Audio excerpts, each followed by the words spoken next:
Buenos días, estudiantes. El día de hoy vamos a hablar sobre teoría fundamentada.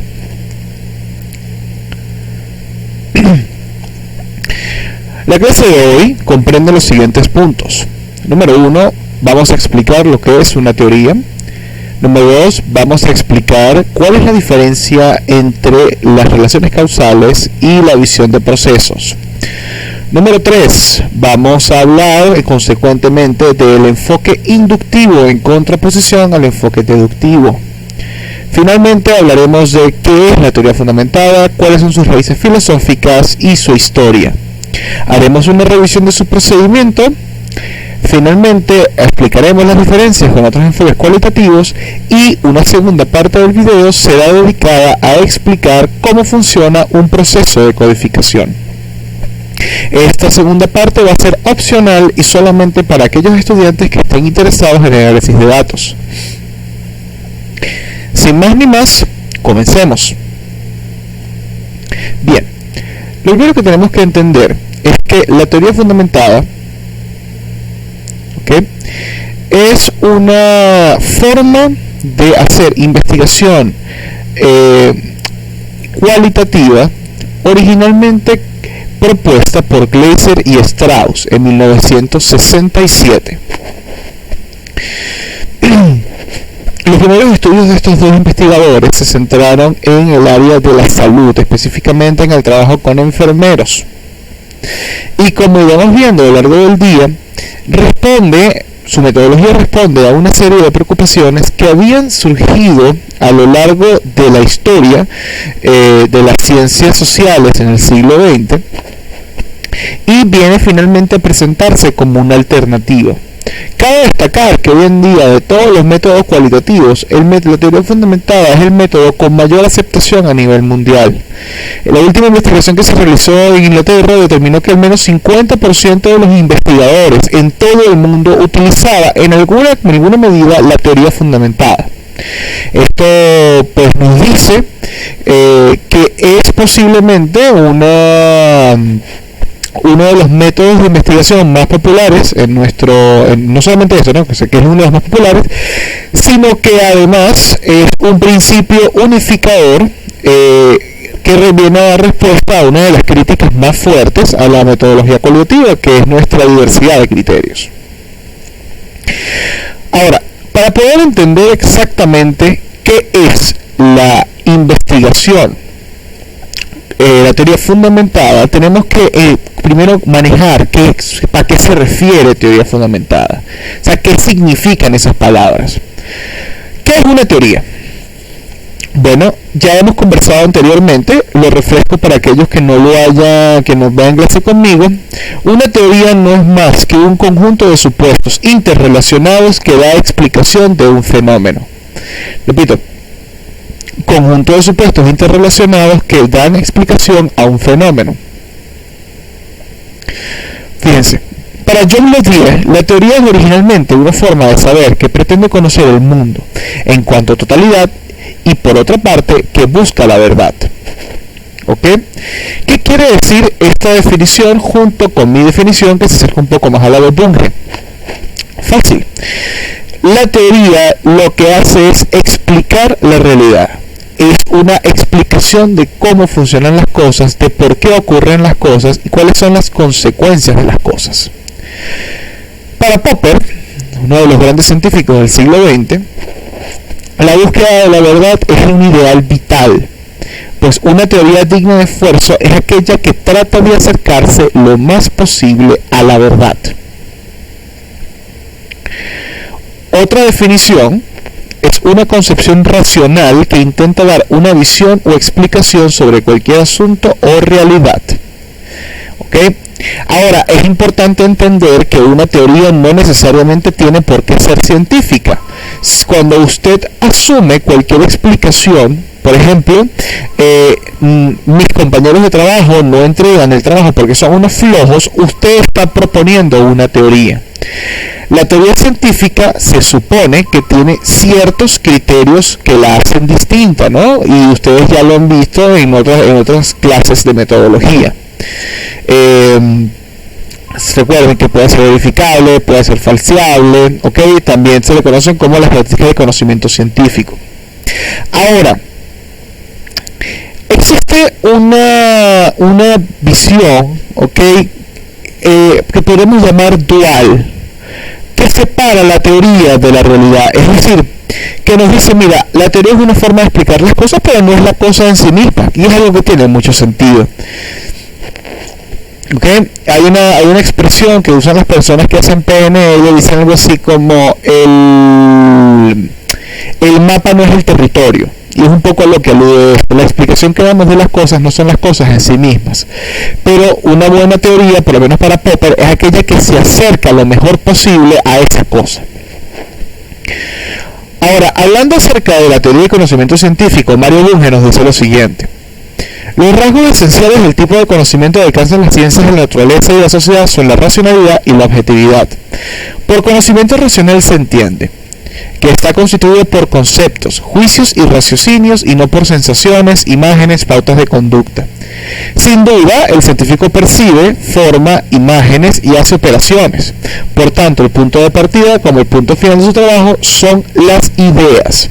Lo que Bunge nos quiere decir con esto es que las ideas siguen una lógica estructural, ¿okay? Si P, entonces Q. Una teoría científica no parte de él, yo siento que, a mí me parece, mi intuición me dice. Al menos no para Bunge. Estas ideas pueden combinarse de acuerdo con algún conjunto de reglas lógicas con el fin de producir nuevas ideas. A esto se le llama la inferencia deductiva. Un término que deben escribir en ese cuaderno porque va a ser muy importante para lo que vamos a hablar ahora. Estas no son enteramente nuevas desde un punto de vista estrictamente lógico, puesto que están implicadas por las premisas de la deducción, pero no nociológicamente nuevas en la medida en que expresan conocimientos de los que no se tenía conciencia antes de efectuarse la deducción. ¿Qué quiere decir esto? ¿Okay? Fíjense lo siguiente. Tenemos una teoría que nos dice que los estímulos agresivos, los estímulos altamente muy estimulantes o de gran potencia, generan activación cognitiva, siendo la activación cognitiva es un estado de alerta, lo puede llamar usted de esa manera. Y luego tenemos que la alta activación cognitiva degenera o produce o causa comportamientos agresivos. Son dos teorías separadas. Ahora, una persona entonces puede hacer una relación lógica. Entonces una alta estimulación produce activación cognitiva y en consecuencia esta a su vez tenderá a producir comportamientos agresivos. Es decir, por ejemplo, y aquí es donde viene una cosa interesante, un videojuego violento puede hacer que un videojuego donde hay que produzca una alta activación cognitiva puede hacer que la persona tenga comportamientos agresivos en un momento dado. Caramba, eso es a lo que se nos refiere Mario Bunge. Ahora, fíjense que esta inferencia yo no la estoy haciendo por haber observado a alguien jugar. Lo estoy haciendo porque estoy asociando dos teorías que trabajan un tema similar. ¿Ok? Y una vez más, esto es impresionante y es extraordinariamente importante que lo tengan claro. Esas ideas no se amontonan caóticamente o simplemente de forma cronológica, sino que se organizan en sistemas de ideas, estos conjuntos ordenados de proposiciones. Y ahí tenemos exactamente la definición que yo les decía antes. Grupo de proposiciones ordenadas que dan explicaciones a los fenómenos. Ahora, ¿qué pasa con todo esto? El tema de la inferencia deductiva es sumamente importante y para eso quiero traerles esta imagen, ¿ok? Porque la ciencia como la conocemos usualmente sigue un proceso deductivo. Ustedes ya han pasado por metodología de la investigación e investigación documental y saben que el proceso de investigación sigue los siguientes pasos. Tenemos una revisión bibliográfica. ¿Ok? En esa visión bibliográfica vemos cómo las cosas están relacionadas, vemos los problemas, vemos vemos cómo nos explica cómo funciona el mundo, esa visión bibliográfica, o cómo aparentemente funciona el mundo. Entre las teorías que revisamos encontramos nuestros conceptos. Ahora, esos conceptos pueden ser convertidos en variables, ¿ok? Que pueden ser categorizadas. Esas categorías se pueden llevar a indicadores, o sea, a buscar cosas como poderlas medir en la realidad, y podemos ir a la realidad a medirlas. De hecho, usted sabe muy bien cómo funciona el proceso de investigación. Usted hace su lectura, encuentra vacíos de conocimiento, conceptualiza esos vacíos, los convierte en hipótesis, determina qué variables puede usted utilizar para comprobar esa hipótesis, determina cuáles son los indicadores que puede utilizar para medir esa variable y se va a la calle a recoger información. Este es el método científico clásico. Ahora, Gleiser y Strauss y muchos otros investigadores durante la época de los 70 empezaron a hacerse una pregunta. ¿Realmente estas investigaciones que estamos haciendo, realmente estos trabajos que estamos haciendo son reflejos claros y precisos de la realidad? Porque estamos partiendo de una teoría y luego estamos saliendo a la calle a ver si esa teoría se corrobora o no se corrobora, y en teoría lo estamos haciendo desde la objetividad, entendiendo objetividad como el distanciamiento del fenómeno, la utilización de instrumentos, es decir, todas estas herramientas metodológicas que tenemos nosotros para poder asegurarnos que epistemológicamente estamos haciendo una objetividad por lo menos parcial. ¿Qué ocurre? Que muchos teóricos, sobre todo las personas que vienen del postestructuralismo y que está con esta cosa que está poco a poco emergiendo, que se llama la posmodernidad, empiezan a preguntarse, bueno, pero ¿no será que por el hecho de que manejamos previamente una teoría estamos de una vez sesgando el trabajo? ¿Qué quiere decir eso?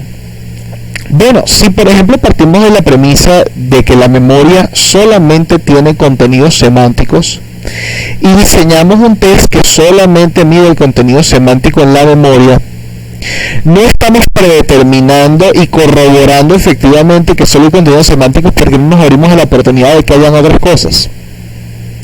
Si claramente si distinguimos claramente los sentidos en los 5 sentidos clásicos y asumimos que cada uno es independiente del otro, o que el sistema o que la forma de recibir información le es independiente de los otros sentidos, no estamos segregando o no estamos separando la percepción en elementos que son artificiales, porque al final del día la experiencia de sentir es una combinación de todas estas cosas. ¿Okay? Estas son algunas preguntas que pueden ustedes encontrar en la literatura que surgieron durante estos tiempos, específicamente relacionados con la psicología. Entonces, Gleiser y Strauss, en su libro, permítanme un segundo, there we go. Vamos a buscar el nombre del libro, siempre se me olvida. Aquí está. En su investigación publicó este libro llamado El awareness de morir, el darse cuenta de la muerte. ¿Y cuál fue su pretensión? Su pretensión fue construir una teoría, sin lugar a dudas, pero comenzando desde abajo. Es decir, voy a salir a la calle para hablar con la gente, para entender qué está pasando, y desde lo que yo voy encontrando, desde lo que yo voy encontrando en la realidad, en lo empírico, yo empiezo a sistematizar y a organizar y a estructurar hasta que finalmente llego a una teoría. Entonces, una vez más, según ellos, la visión clásica de la ciencia se había convertido en un método casi netamente deductivo. Recordemos que si usted pasó ya por metodología de investigación, sabe que es un proceso un poco más elaborado que implica inducción y deducción. Pero para ellos la deducción había abarcado, o para todas estas personas, la deducción había abarcado, o sea, había comido prácticamente la ciencia. Entonces decían, bueno, pero estamos arrancando de una teoría para verificar si ella es cierta con el dato, cuando deberíamos estar arrancando desde el dato para comprender la teoría. Y de esa manera acercar más la teoría al dato. Y todo esto tiene mucho que ver con el tema de la Torre de Marfil. La Torre de Marfil es una metáfora que se utiliza para describir las universidades, donde dicen, bueno, el conocimiento está ahí en la universidad y está despegado de la realidad. No, realmente lo que pasa en las universidades no explica cómo se vive el mundo realmente, sino son elucubraciones increíblemente abstractas e incomprensibles para el resto del mundo. Gleiser y Strauss, como representantes de este movimiento, bueno, como investigadores y muchos miembros de este movimiento, que decían, bueno, no, tenemos que acercar esa teoría a algo más cercano al dato, a algo más cercano a lo que está pasando en la empiria. ¿Okay? Ahora, dejando eso de lado, viene una siguiente pregunta: ¿qué es esta cosa de la causalidad versus el proceso? ¿Okay? Hay que entender, y esto sobre todo una crítica muy dura que se le hace a los métodos experimentales, que los métodos experimentales se trata de determinar causalidad primero y principal. Es decir, cómo una variable X influencia una variable Y controlando el resto de las variables para poder determinar con un alto grado de precisión esa influencia. ¿Qué ocurre? Muchos investigadores sociales empezaron a preocuparse cuando se dieron cuenta que esos resultados no son replicables en la realidad, es decir, que tenían una baja validez externa. ¿Debido a qué? Bueno, la crítica más frecuente era que la causalidad es una relación del siguiente tipo: X, entonces,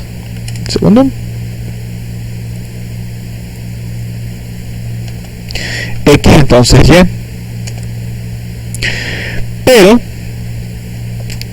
Pero cuando salimos al mundo real,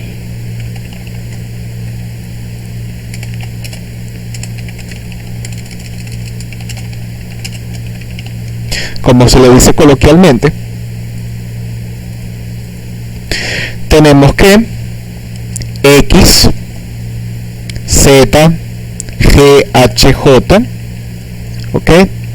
Son todas variables, y para usted contar otras más,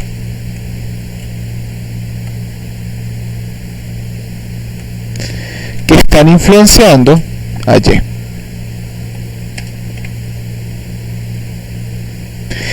¿Qué quiere decir eso? ¿Ok? Esto es una crítica a lo que se le llama el reduccionismo metodológico, es decir, esto que usted está viendo aquí es una reducción necesaria para poder precisar el efecto de X, pero que cuando salimos al mundo real, pues es casi un imposible, porque hay muchísimos factores que también están influenciando, y lo interesante es que esos factores también están interrelacionados, y cuando trabajamos específicamente con la realidad social, en donde cada individuo tiene una interpretación de dicha realidad en función a sus vivencias y experiencias previas, pues usted termina con un pasticho, ¿okay? Donde es complejísimo establecer una única relación causal, y en ese caso muchos investigadores tratan de hablar de procesos. Es decir, en lugar de encontrar unas causas o encontrar la causa, se trata de dar explicación al fenómeno, ¿ok? Trabajando todos los elementos que están ocurriendo a la vez, sin poner tanto el ojo en las relaciones cronológicas, es decir, que vino antes y que vino después y que causa qué, y más bien entender que es un sistema complejo, que es un sistema en donde hay muchas interconexiones y que a muchos de los efectos pasan desapercibidos porque no pueden ser medidos o porque son sutiles. ¿Ok? Aquellos que hayan leído sobre el efecto mariposa, que conozcan el efecto mariposa, aquello de que la aletería de una mariposa en el mar Pacífico puede causar una tormenta en el mar Atlántico, que es uno de los preceptos de la teoría del caos, entenderán a qué me estoy refiriendo.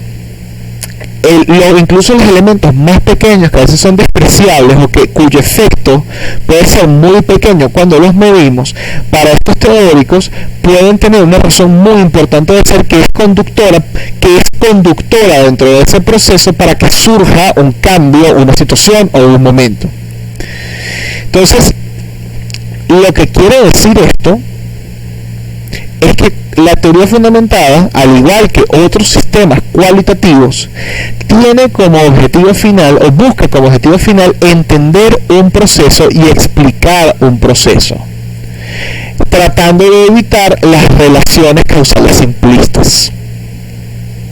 ¿Okay? Entonces, un ejemplo de eso puede ser cuando salimos a investigar acerca de los niños de la calle y encontramos que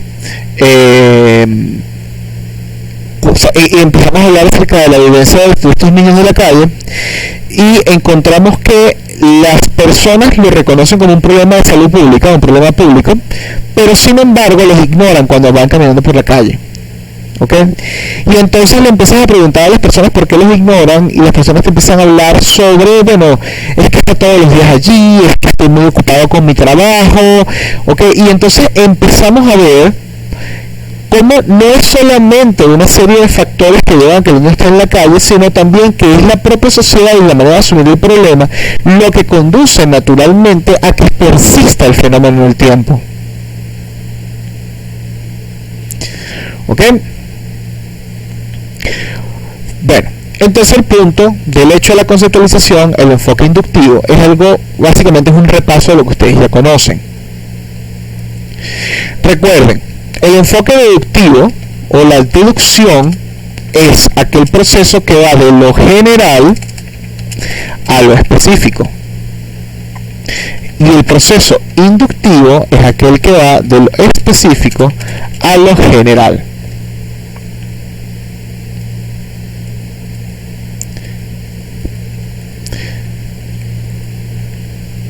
¿Ok? Por ejemplo,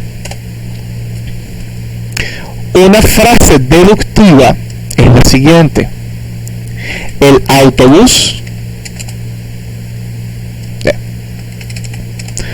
como los autobuses siempre llegan tarde, mañana el autobús llegará tarde. Estoy partiendo de un precepto teórico, como lo es que los autobuses siempre llegan tarde, para predecir cómo la realidad va a funcionar. Mañana el autobús llegará tarde.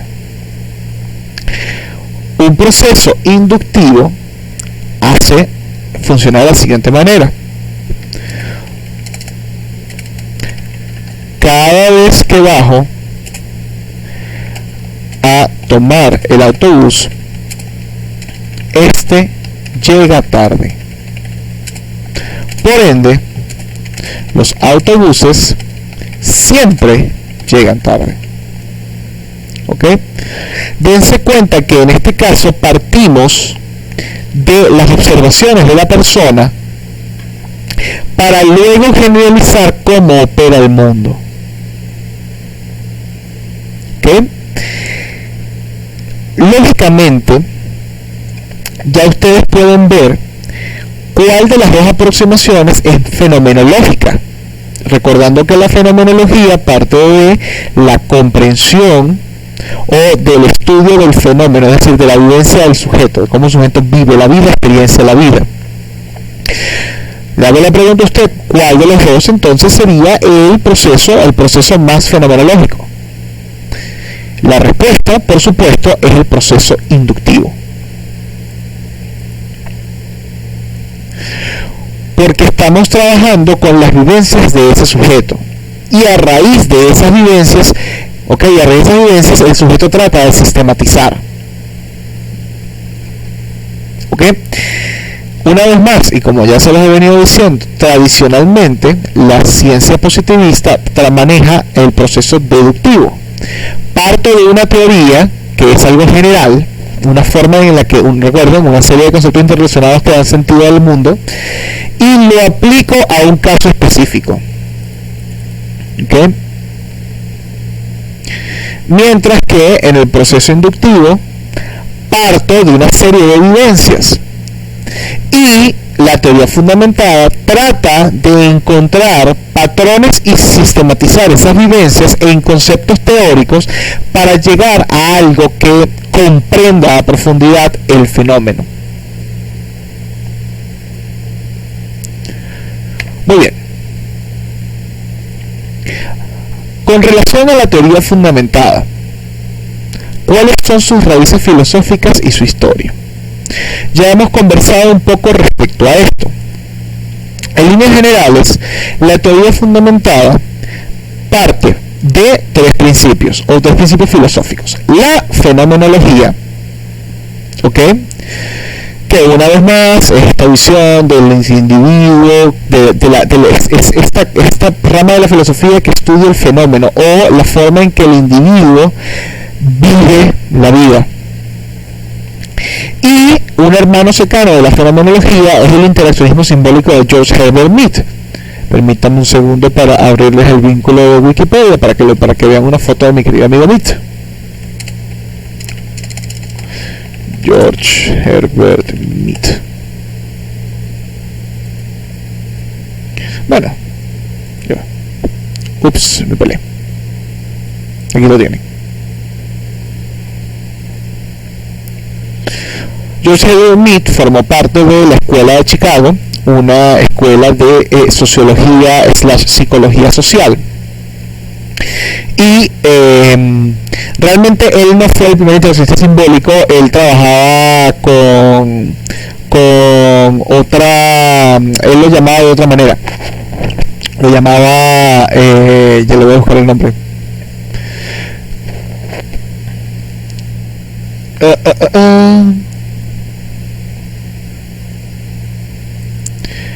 Con permiso, aquí está. Él lo llamaba conductismo social. Y después sus seguidores, sus estudiantes, vendrían a abordar el interaccionismo simbólico. ¿Y qué es el interaccionismo simbólico? No es más que, aquí tenemos un muy buen gráfico.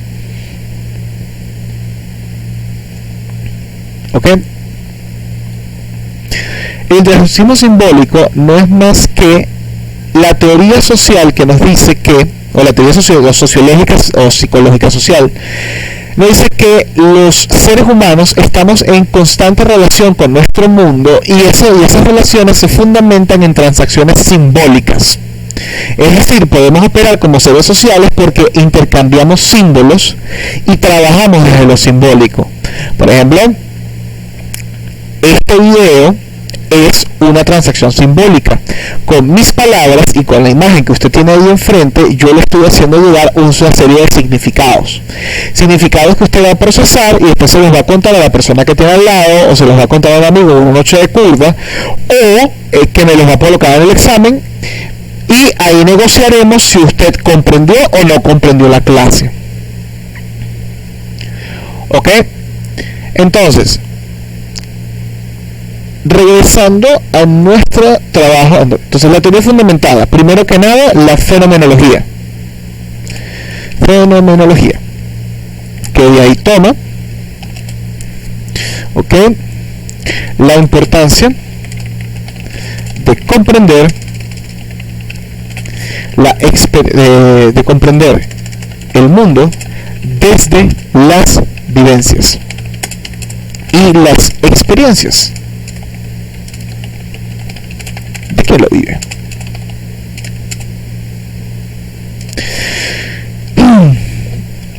Es decir, del sujeto. Ahora, ¿se acuerdan cuando hablábamos de Mario Bunge? Segundito. Mario Bunge nos decía que no está construido, o el conocimiento científico no está construido por sensaciones, imágenes, pautas de conducta. Bueno, la fenomenología básicamente apunta un poco a lo contrario, que efectivamente sí el conocimiento comprende sensaciones, comprende imágenes, comprende impresiones, pautas de comportamiento. Eso está dentro de las configuraciones que nos permiten explicar el mundo. Toma el interaccionismo simbólico, una vez más, el hecho de que las relaciones sociales se constituyen de transacciones simbólicas.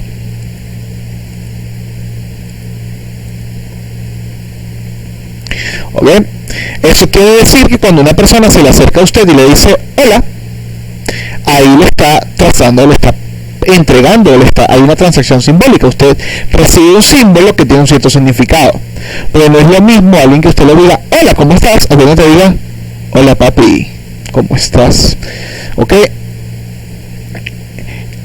La forma de entonación, las palabras que se utilizan son símbolos que pasan o transmiten mensajes, y el comportamiento que usted va a con el que va a responder, ¿ok?, es producto de esa transacción simbólica. Porque cuando usted le dicen hola, hay una serie de comportamientos que son o que están asociados a ese hola, como por ejemplo el responder ¿cómo estás?, como por ejemplo el responder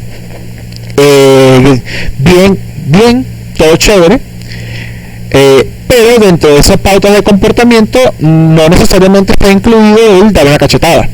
Ahora, cuando se te acerca alguien y te dice hola mami, caramba, de repente ahora una de las pautas de comportamiento que sí pueden ser asociadas, es el dar una cachetada. ¿Qué cosa, no? Ok. Adicionalmente, empieza sin propiamente tomar del postestructuralismo, sí empieza a asomar una visión un poco postestructuralista del mundo. Y aquí la teoría fundamentada nos dice lo siguiente, que es que los fenómenos no pueden ser generalizados y que más bien son contextuales al momento histórico y social donde ocurre. ¿Qué quiere decir eso? Y ojo, esto es interesante porque la teoría fundamentada es una de las pocas estrategias cualitativas que realmente trata de crear teoría no generalizable, pero sí transferible, así que sí que más o menos puede dar sentido de otros contextos.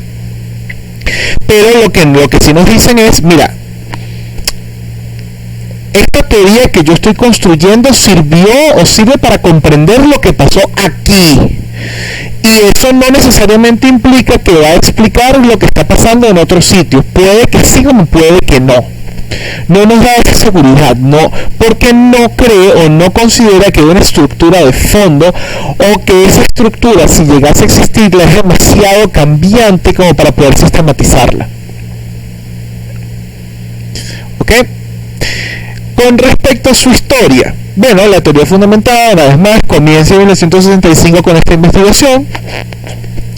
Luego Gleiser y Strauss continúan trabajando varios años juntos en el desarrollo de esta metodología.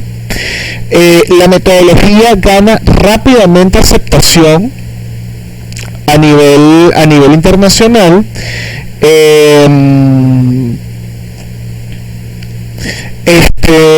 A ver, estoy buscando por aquí. Sí. Bueno, no importa. Entonces, la teoría fundamental empieza a ganar aceptación a nivel internacional como porque se presenta como un método sistemático. Es decir, una de las cosas más interesantes que lograron Gleiser y Strauss fue describir con una gran rigurosidad cuáles fueron sus pasos para hacer la investigación que realizaron. Esto se debe en gran parte a que Gleiser era una persona profundamente positivista, mientras que Strauss era un poco más postestructuralista.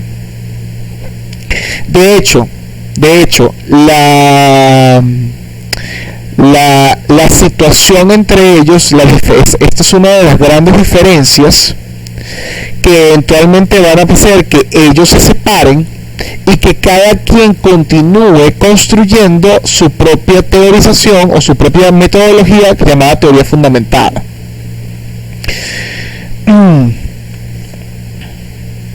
Ok. Originalmente el método de la teoría fundamentada se conocía como el método de las comparaciones constantes.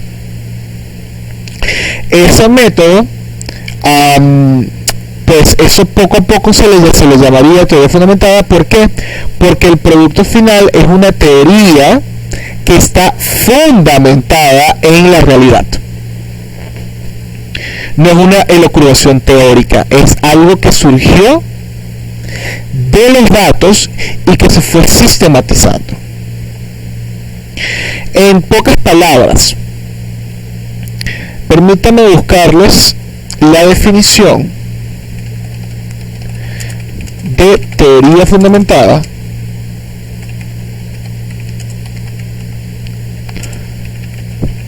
de Strauss.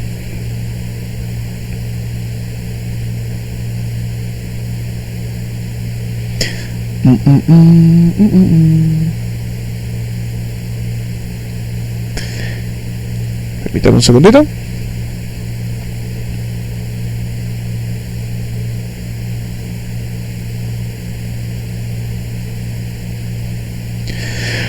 Caramba, bueno, lo tengo aquí en otro lado, lo quería buscar de primera mano, pero tendremos que apelar a fuentes de segunda mano.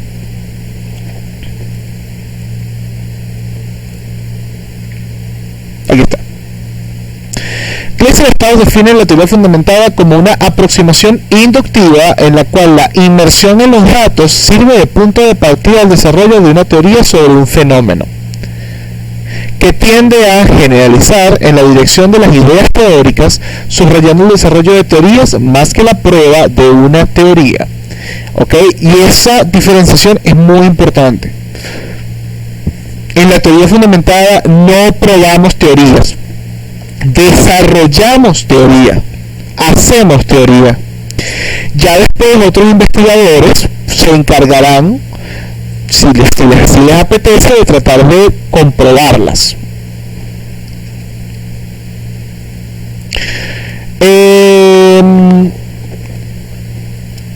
Bien, la pregunta que podría surgir ahora es, ok, ya sabemos cómo es esto, ya más o menos entendemos de dónde viene, ¿cómo se hace? ¿Cómo se come esto?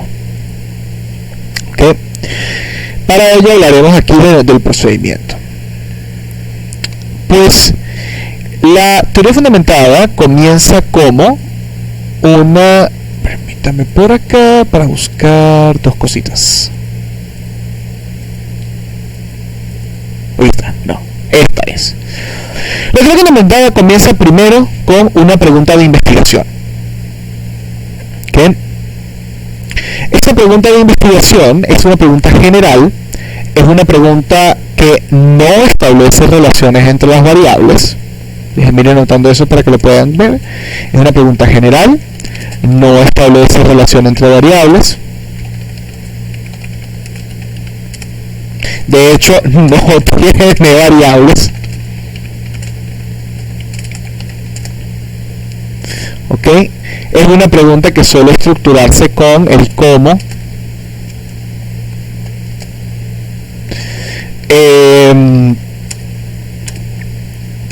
Y es una pregunta que suele ser vaga e imprecisa. Si les está dando un infarto en este momento, eso es porque efectivamente se están dando cuenta que es básicamente lo opuesto a lo que hacemos en las preguntas de investigación cuantitativas. Por ejemplo, una pregunta de investigación podría ser: ¿cómo viven los opositores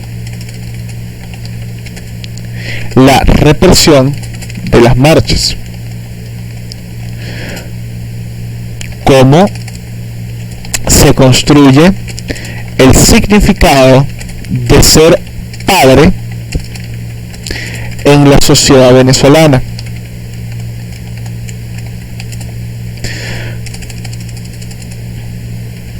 ¿De qué manera la gente significa la muerte?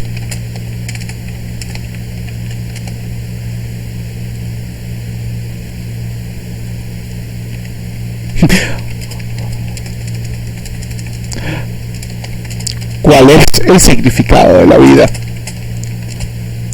Por supuesto, esta es una pregunta interesante, pero es una pregunta que suele ser filosófica, pero alguna vez nos hemos preguntado cómo las personas en nuestro alrededor significan lo que es vida y cómo ese significado nos lleva a vivir de determinadas maneras. Caramba. Heavy. ¿Qué?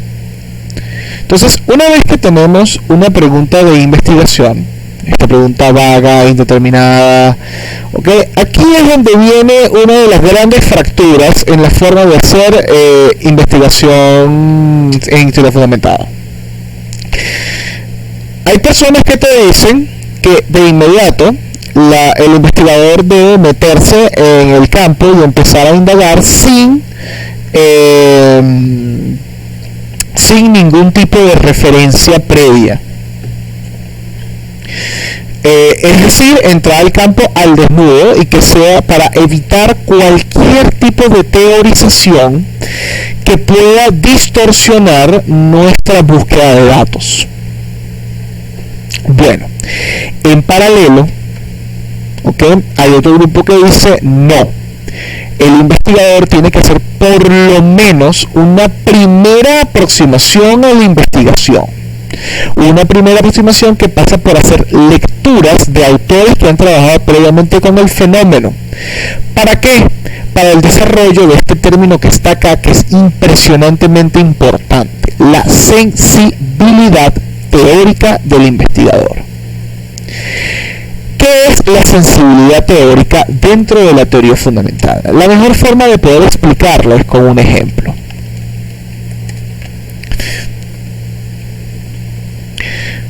Piense usted que ha tenido usted la oportunidad de hablar con alguien y que esa persona empieza a hablar y hablar y hablar acerca de sus problemas, acerca de su vida, acerca de sus situaciones con sus parejas,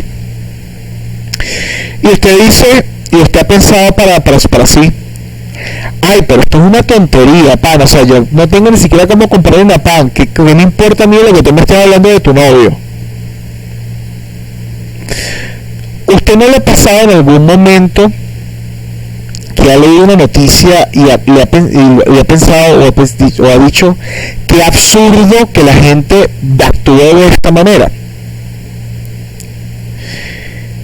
Ahora, por ejemplo, pensando, se me ocurre algo así: ya lo tengo.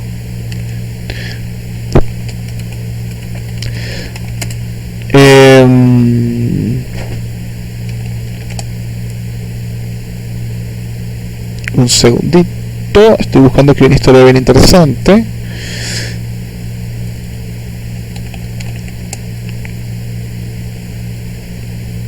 Aquí está.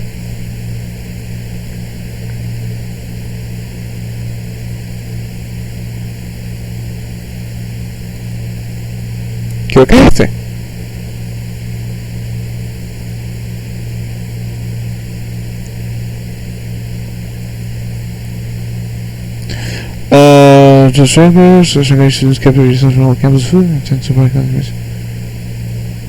No, este no es. Un segundito.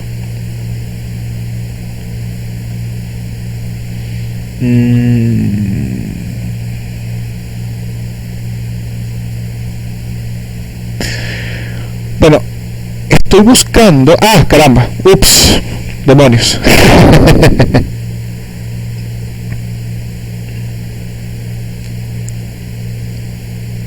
Bueno, estaba buscando un artículo de un suceso que hubo en NYU el año pasado, pero no fue exactamente que un grupo de estudiantes decidió trancar no dejar que la gente comiera en la cafetería porque estaban sirviendo un plato de comida taiwanesa que no era realmente el plato que ellos decían,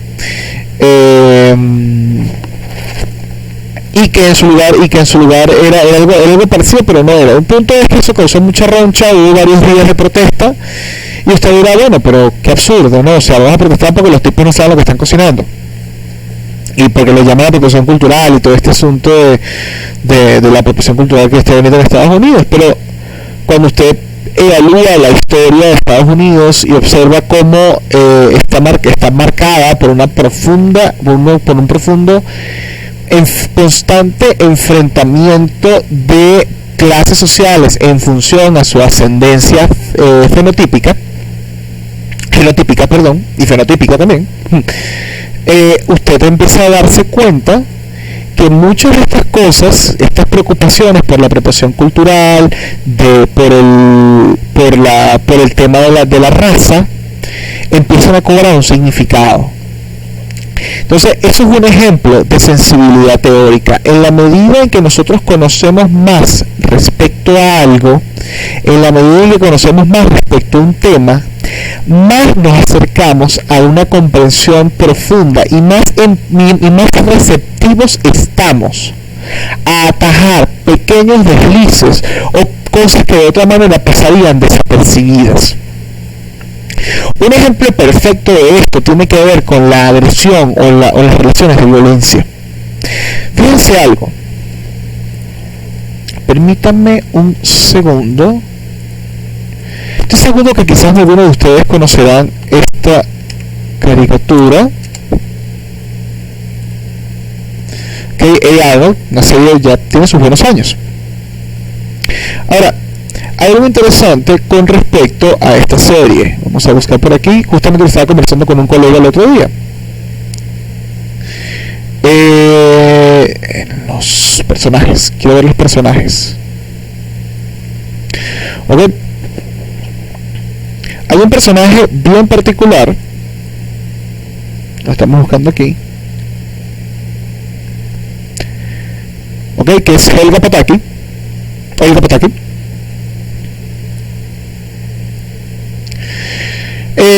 Helga, ustedes saben, es la rubia que estaba enamorada de Arnold, para los que hayan visto la serie. Es una chica que vive en un hogar americano clásico, y en comparación sus padres son Big Bob o Robert Pataki y Miriam Pataki. Ahora, lo interesante es, aquí está, la madre no atentiva. Se muestra a lo largo del show que Miriam sufre de alcoholismo. Ella constantemente bebe smoothies que algunas veces contienen ingredientes que se encuentran en bebidas alcohólicas como el celery o la salsa de tabasco.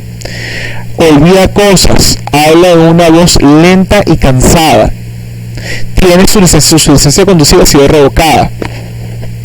Tiene que hacer servicio comunitario y duerme mucho. ¿Ok? Lo interesante es que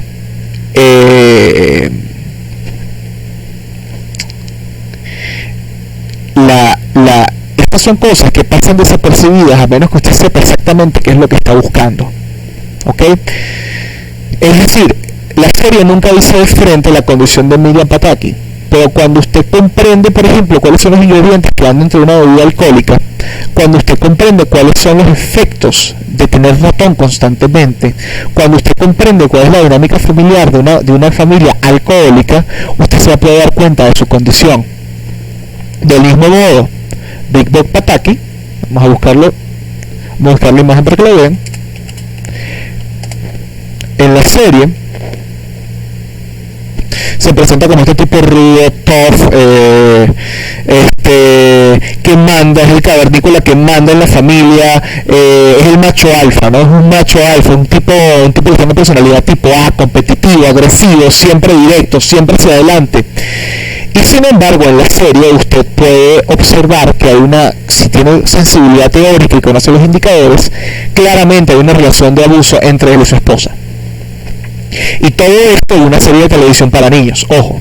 Entonces, la sensibilidad teórica es este conjunto de conceptos o ideas que le permiten a usted observar o tener una visión más profunda de un fenómeno. La sensibilidad teórica se genera con la revisión previa y al mismo tiempo con la entrada a campo.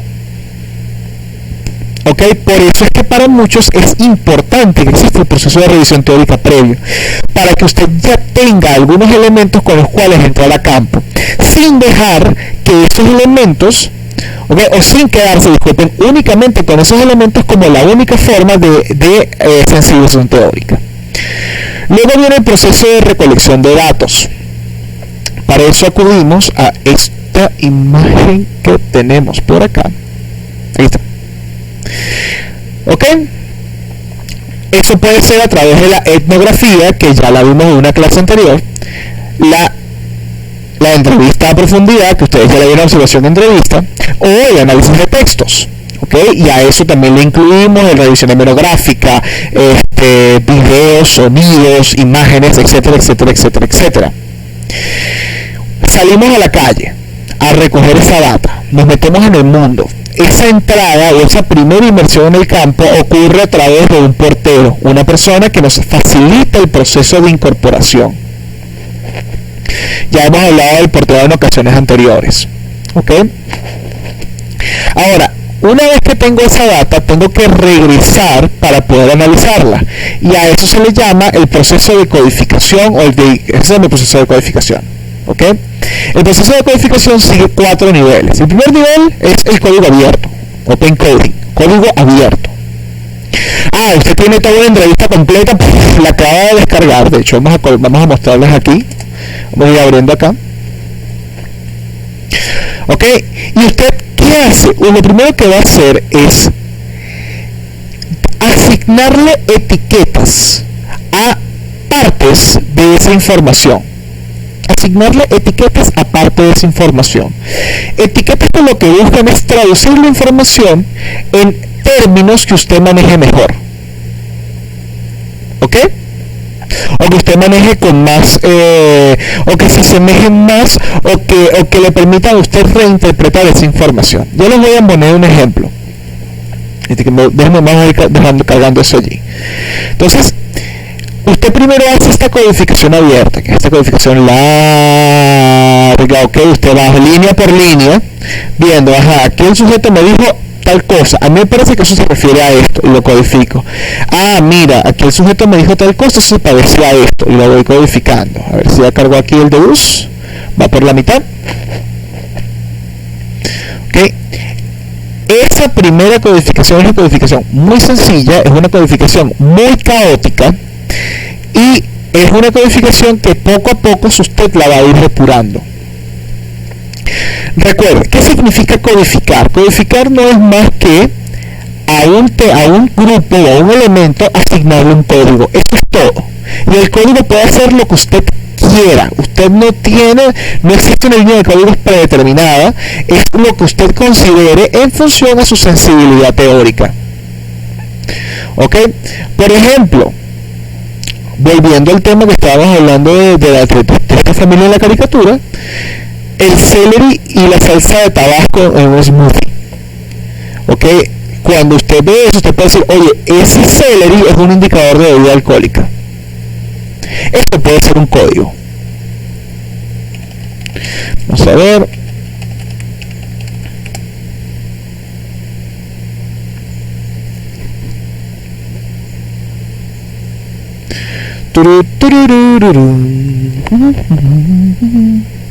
Supongamos que yo tengo aquí una noticia.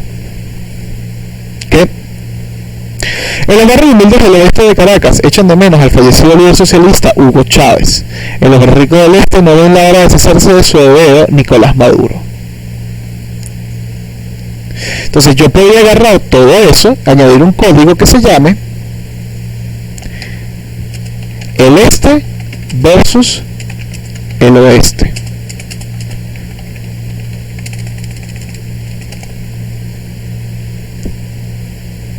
¿ok? Es algo muy sencillo y simplemente lo que acabo de hacer, fíjense, ¿por qué estoy utilizando ese código? Porque a mi parecer, a mi criterio como investigador, que por cierto ya yo leí algo acerca del tema, es que existe una cosa llamada la provisión social que se distribuye geográficamente, vemos cómo, ¿ok? Uy, se está subiendo, ya va.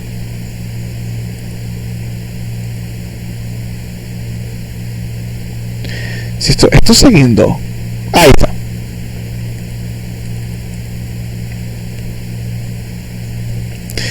Ok, vemos cómo el autor está diciéndonos, oye, en el este de Caracas hay una ideología y en el oeste hay otra. Hay una diferencia en función a donde usted vive. Ahora,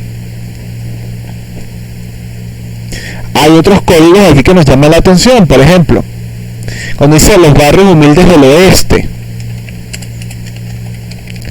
ok, la persona está igualando al oeste con humildad.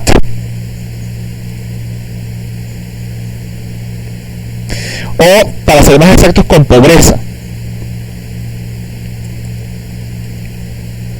Y al este lo está asociando con riqueza.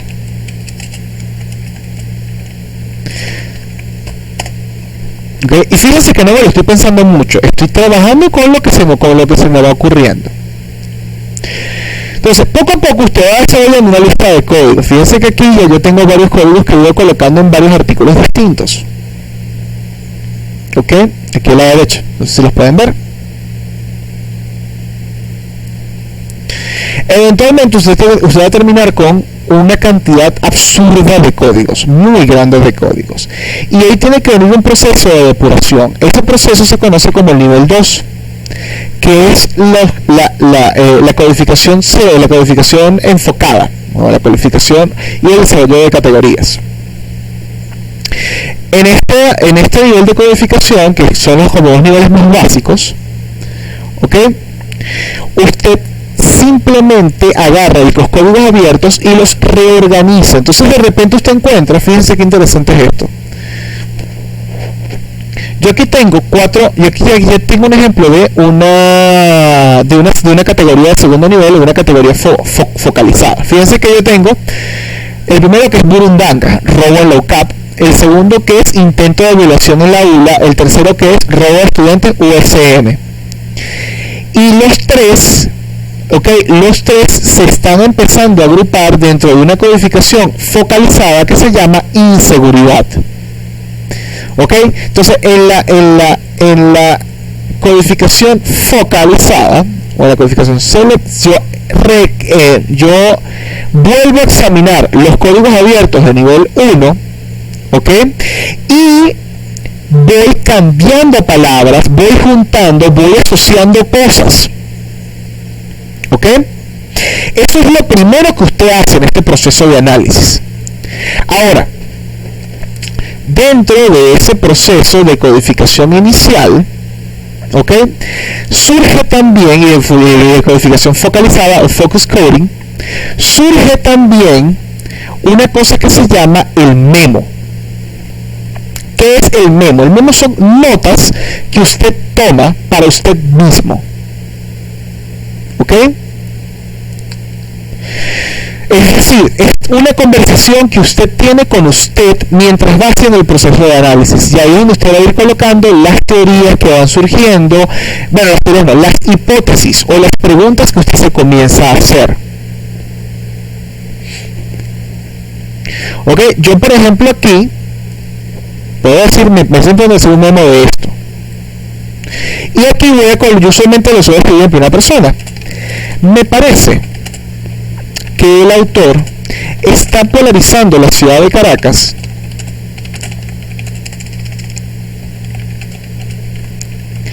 en dos grandes ejes, este y oeste, diferenciado por el estatus económico, diferenciados por el poder adquisitivo, me suena mejor, de cada uno de estos sectores. ¿Es esta una separación válida? Fastidio, vale. A ver, aquí está en español. ¿Es esto una separación válida?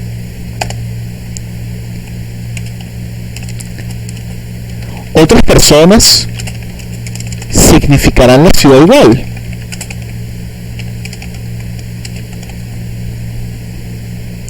¿Ok?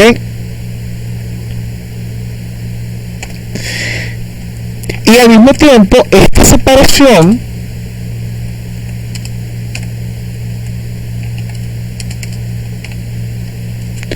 él también la utiliza para mostrar la polarización política.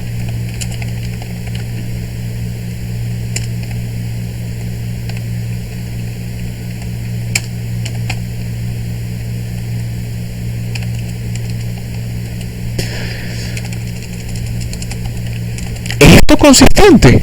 O sea, esto realmente ocurre así. O sea, realmente en el 2014, si usted vive en el oeste era chavista y si vivía en el este quería sacar a Maduro del poder, de pana funcionaba de esa manera, o es un reduccionismo de parte del autor. Entonces, en el memo, ok, los memos le van a servir al investigador para poder empezar a ver relaciones, para empezar a ver conexiones. Vamos a hacer un retico para que ustedes vean. Por ejemplo, 57 ciudadanos de todos los rincones de Venezuela guardan su turno para visitar el mausoleo del comandante eterno en un cuartel de la cima de la colina. Uno dice que es César Chávez, otros sujetan fotos del carismático líder muerto hace un año de cáncer. Son los ganadores de la revolución bolivariana de Chávez, personas humildes que dicen, gracias a él, hoy tienen vivienda gratuita, clínicas con médicos cubanos, supermercados por comida subsidiaria y más dignidad. Entonces, yo aquí, fíjense, primero lo voy a calificar como los ganadores de la revolución, utilizando las propias palabras del autor, pero además me llama la atención lo que él dice, ¿no? Entonces, fíjense que con lo que él dijo antes, yo me puedo hacer la siguiente pregunta: ¿será que los más humildes se adscribían al chavismo por los beneficios sociales que éste ofreció?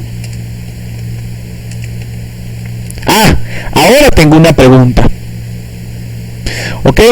Y esa pregunta de investigación me va a llevar a mí a seguir investigando, a volver a salir otra vez a la calle, a volver otra vez a recolectar datos. ¿Ok? Y a seguir este proceso de búsqueda. Ustedes ya sabían en clases anteriores que este es un proceso que no acaba. Es voy, tomo información, regreso, analizo, salgo, tomo información, regreso, analizo, salgo, tomo información, regreso, analizo. ¿Qué es lo que se está buscando eventualmente? Se está buscando sistematizar lo que se va encontrando. Sistematizar en esto que se llama el tercer nivel de codificación, que es la codificación axial o la codificación temática. Ustedes ya vieron que yo empecé a agrupar, había yo empezado a agrupar algunas categorías dentro de una categoría más grande que se llamaba inseguridad. Ahora imagínense que yo pueda agrupar la inseguridad, el descontento social y el rechazo al modelo socialista como dentro de una gran categoría que se llama el rechazo al chavismo. Entonces, eso es lo que busca el nivel 3 de codificación. El nivel 3 de codificación trata de organizar, ¿ok? Organizar toda la información en ejes temáticos, teniendo como centro neurálgico o como la semilla central de tu investigación tu tema de estudio. Permítanme un segundo para mostrarles, por ejemplo, esto fue una investigación que hice hace millones de años. A ver, por aquí está, Google Drive. Tenemos tesis, aquí está.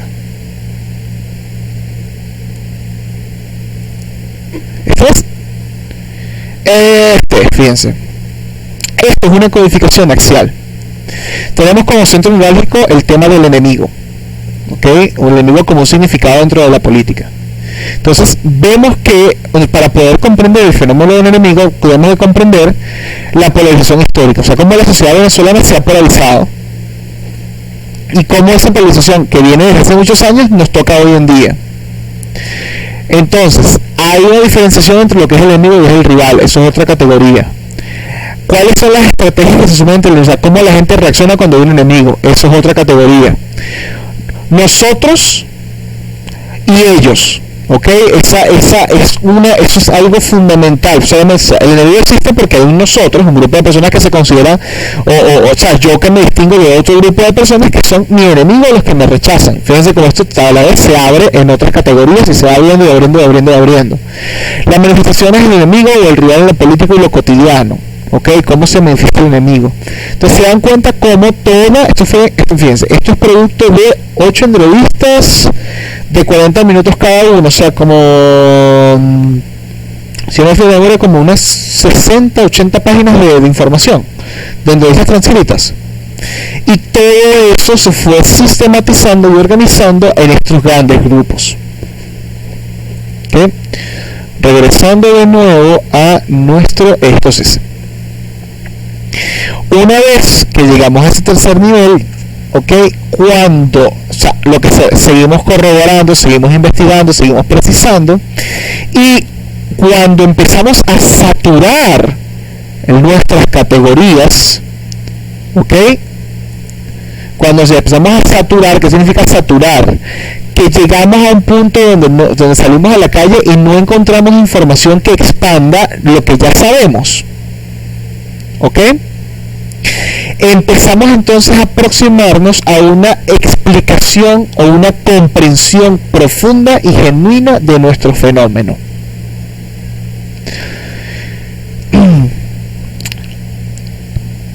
Ok, fíjense, aquí hablando, y que esa saturación, esa construcción del muestreo, de la muestra, esa construcción de la teoría pasa por la construcción de memos que te permiten organizar la información, diagramarla como la imagen que les mostré hace poco e integrarla, es decir, unirla y construir una sola comprensión compleja. ¿Ok? Ahora, de este proceso surge algo muy divertido que se llama el muestreo teórico, y es que la propia investigación, lo que vamos encontrando, la teoría que va emergiendo de los datos, nos va guiando naturalmente a buscar la siguiente persona a entrevistar. Continuando con el ejemplo que les mostré aquí en Deduce, para yo poder corroborar esto, quizás lo más ideal sería buscar a un grupo de personas oficialistas y preguntarles cómo comenzaron a ser chavistas, en qué momento se empezaron a identificar con el chavismo, por qué se identifican como chavistas y cuál es el significado de ser chavista. Ellos podrían efectivamente decirme, bueno, es que realmente a mí me han dado todo, o podrían hablarme de otras cosas, en cuyo caso las categorías que estoy viendo acá no reflejan la manera en que ellos piensan. Y entonces empezamos a ver que hay una forma en que el chavista es percibido, quizás por este autor, y una forma en que el chavismo se percibe a sí mismo. ¿Lo ven? Es algo espectacular. Ok.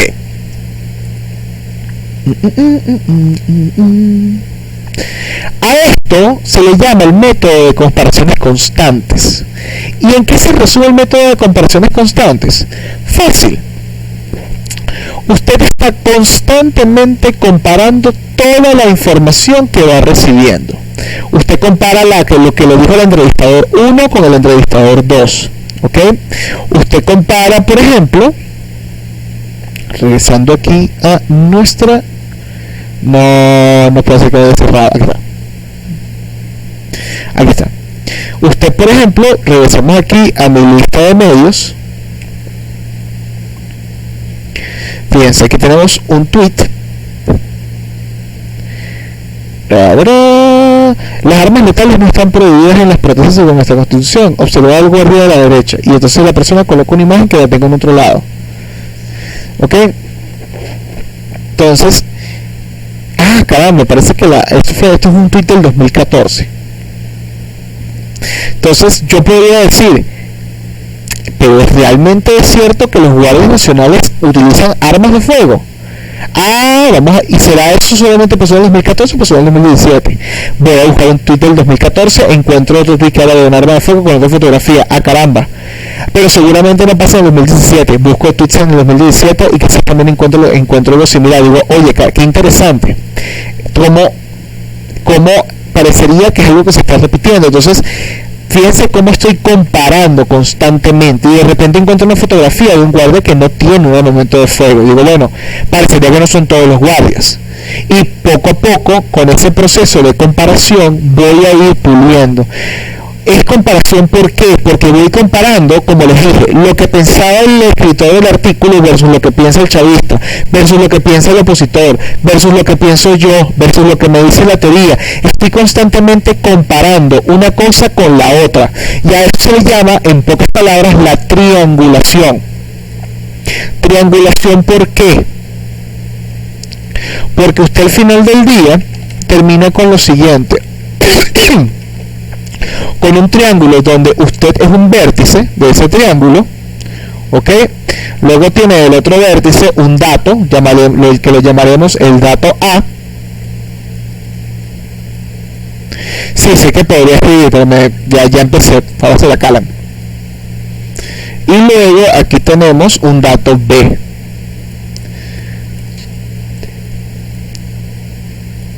Donde dato A puede ser el testimonio de una persona y dato B un libro o el testimonio de otra persona o lo que me dice la teoría o lo que sea.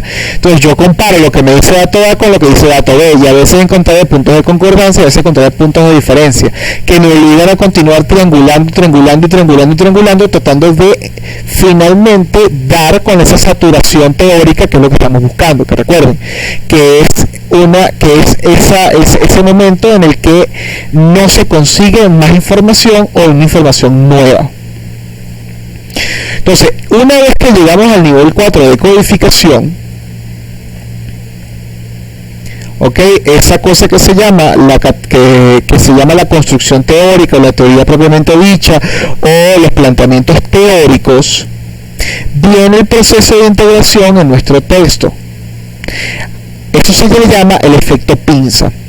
Yo voy a agarrar mi teoría que emerge de los datos y la voy a comparar con teorías previas de otros investigadores, donde mostraré cuáles son los puntos concordantes y cuáles son los puntos de diferenciación, considerando siempre que nosotros debemos darle primicia e importancia a la teoría que emerge naturalmente del dato. ¿Ok? O sea, es decir, ella siempre debe ser nuestro centro.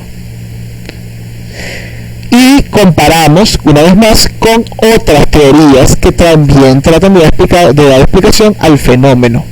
Y si es posible, podemos tratar de dar explicación de por qué se está ocurriendo esa diferencia donde la haya. ¿Ok? Como último punto, ¿en qué se diferencia la teoría fundamentada de otros métodos cualitativos? Bueno, en primer lugar, es un método que definitivamente tiene lo sistemático, lo estructurado, y además su búsqueda por una teoría lo acerca más al positivismo que otras filosofías como lo puede ser la hermenéutica, enfoques como puede ser la hermenéutica o la etnografía o la historia de vida. Quizás es por eso que es un método que ha ganado aceptación, pero también un método que ha ganado muchas críticas. A diferencia de otros métodos que toman mucho de la filosofía, el método de teoría fundamentada tiende a ser muy pragmático. Es decir, usted puede posicionarse desde la posmodernidad o puede posicionarse desde el positivismo y puede hacer una investigación de corte de teoría fundamentada. Para muchos eso es un signo de debilidad en la medida en que toma de todo un poco, pero no tiene como una ontología o una filosofía propia. Sin embargo, para otras personas eso representa una gran fortaleza. De hecho, hay muchos investigadores o muchos profesores que recomiendan, sin importar la tradición a la que usted se adscriba, utilizar la teoría fundamental como un método para estructurar su proceso de investigación. ¿Ok? Como vimos, no toma, o como les voy explicando, no se enfoca principalmente en construir o elaborar una teoría. En ese sentido, a veces el producto final, aunque es mucho más cercano al mundo empírico, quizás no tiene esa carga o ese reflejo emocional que usted puede encontrar en una historia de vida o en un trabajo fenomenológico, que es mucho más crudo, pero no en un sentido peyorativo, sino crudo en el sentido de que se acerca más a la vivencia humana. Okay, es decir, el resultado final del trabajo de la teoría fundamental es un poquito más abstracto que lo que usted obtendría con una etnografía o con otro método. Eso es positivo en alguna medida y bueno, también negativo en otras. Entonces, bien, esa es la primera parte de este video. Las otras personas, los que estén interesados entonces en ver un proceso de codificación un poco más elaborado, dentro de poco podrán encontrar el otro video en la parte de comentarios o en la misma página del modo donde usted encontró este video.